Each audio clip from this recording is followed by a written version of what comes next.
What's up guys, my name is Ace, and welcome back to another gun guide. This is the series where I go into great detail with all of the stats as well as some excellent attachment combinations for every gun in Black Ops 6. And in today's episode, we're going to be covering the PPSh-41. And starting it off as always, let's have a look at our damage profile, and with this gun, it's going to be a 5 to 8 shot kill depending on the range, which is fairly standard for a high fire rate SMG. And our headshot multiplier is 1.15, meaning we can get a 4-shot kill up close, but every single bullet needs to hit the head. Realistically, headshots are probably not going to be the best bet for you unless you're using the CHF barrel. Now it only requires 3 headshots mixed in with a body shot, so still not great for headshots, but it's at least a little bit better if you want to go that route.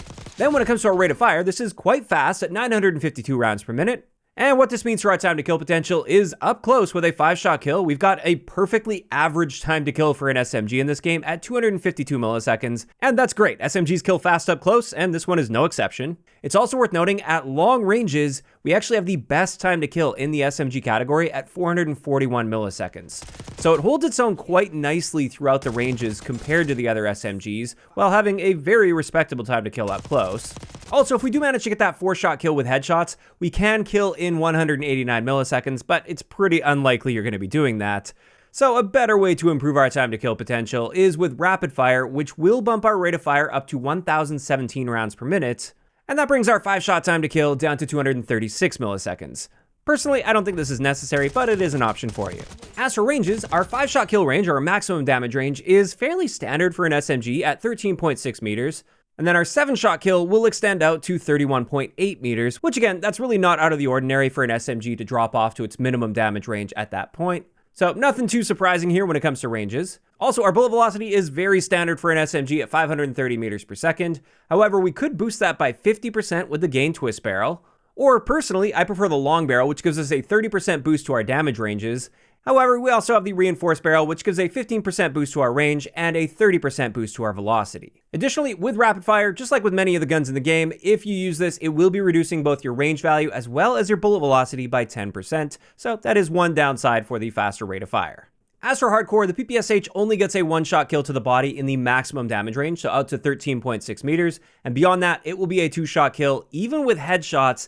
Unless you're using the CHF barrel, then you can still get a 1-shot kill to the head out to the 2nd damage range, but that's the best you can do. Then taking a look at our hipfire spread, this is actually the worst in the SMG category at 3.85 degrees for our standing hipfire spread. And while this is the worst out of the SMGs, it's still really not that bad. You can definitely still hipfire with this gun, especially with the fast fire rate. It's fairly forgiving and can handle hipfire.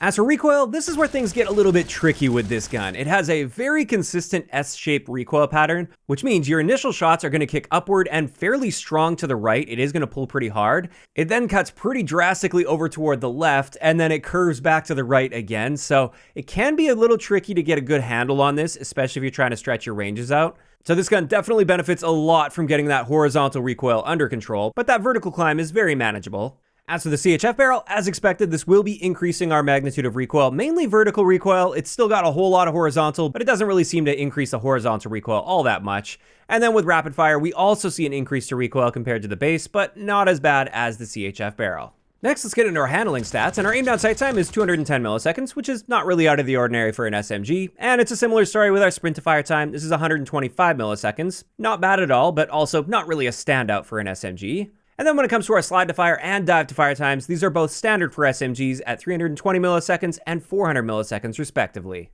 Now, when it comes to our reload add time, this is unfortunately quite slow for an SMG at 1.93 seconds. However, we can improve that with the flip mag, which actually doesn't decrease our magazine capacity. We still get a 32-round magazine with that. That will give us a 1.1 to 1.37 second reload, depending on which reload. It does alternate between those two, and both of those are very fast reload times. Alternatively, we could reduce our magazine capacity with Fast Mag 1 for a faster, consistent reload, but this gun burns through magazines very quickly, so I wouldn't necessarily recommend that. And then with both extended mag attachments, unfortunately, they do slow our reload time down quite a bit. That doesn't mean they're always a bad option, it's just something you really need to consider when using this. Your reload time is going to be painfully slow with extended mags. And then finally, this just leaves us with our mobility stats, and across the board, we have really good mobility with the PPSh. Even for an SMG, this gun does really well with movement speeds, which is excellent. We can get around the map really quickly, and we can strafe nicely in gunfights. And there we go. With all of that out of the way, we can now get into some excellent attachment combinations that I like to use with the PPSh. And the first build I wanted to share for you guys is my balanced build. With this one, we're using the suppressor, the long barrel, the vertical foregrip, extended mag 1, and the infiltrator stock. And with this combination, we do get that horizontal recoil largely under control, so it's much easier to manage that recoil, even though the vertical magnitude is the same. We've got a 30% boost to our damage range, which is awesome with this, so you're going to see more consistency with that time to kill. We've got a larger magazine capacity, but unfortunately, a very slow reload time, so just something you have to consider while playing. And we've got a really good aim walking speed at 4.3 meters per second, so you can strafe in gunfights very effectively. Overall, this is just a nice, fairly accurate overall PPSh build.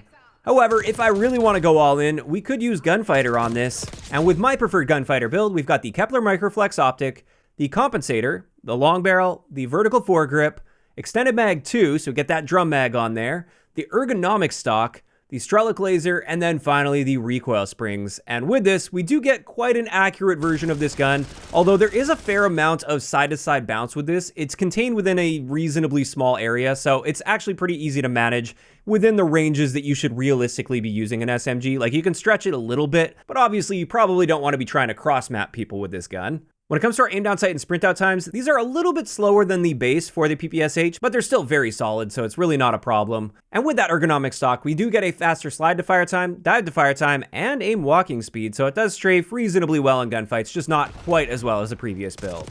And this just leaves us with one last build I wanted to share for you guys, and this is my aggression build. Now, we're once again going to be seeing the suppressor and long barrel on this. This time, I'm going with the Ranger foregrip and the underbarrel because this helps a bit with horizontal recoil control, but it also helps with your sprint speed and your tactical sprint speed, which, with this gun, it's already quite fast by default, so this just makes it so you can really get around the map super fast and aggressively. We're once again using that ergonomic stock to help with our slide to fire and dive to fire times, as well as our aim walking speed. And then finally, we've got the recoil springs on this just to help alongside that Ranger foregrip to get that recoil a bit more under control. And overall, I find this recoil to at least be manageable within the ranges where you should be using a really aggressive build like this. And this just makes for a great build if you're trying to get around the map super aggressively and challenge people in close quarters engagements. And with that, that's gonna wrap it up today's gun guide on the PPSh-41. As for my thoughts on this gun, I really enjoy it. I think it's a good addition to the game. It's got a unique feel to it. It's a solid SMG. It's not the best in the game, but it's certainly not the worst. It's very usable, and I've been having a lot of fun with it so far. Now, of course, those are just my thoughts, and I'd love to hear what you guys think about this gun in those comments down below. And if you guys have missed any of the previous episodes, I will leave a link to the playlist in the description of the video. If you enjoyed this one, a like rating is always appreciated, and don't forget to subscribe for more if you haven't already. I'll talk to you guys next time.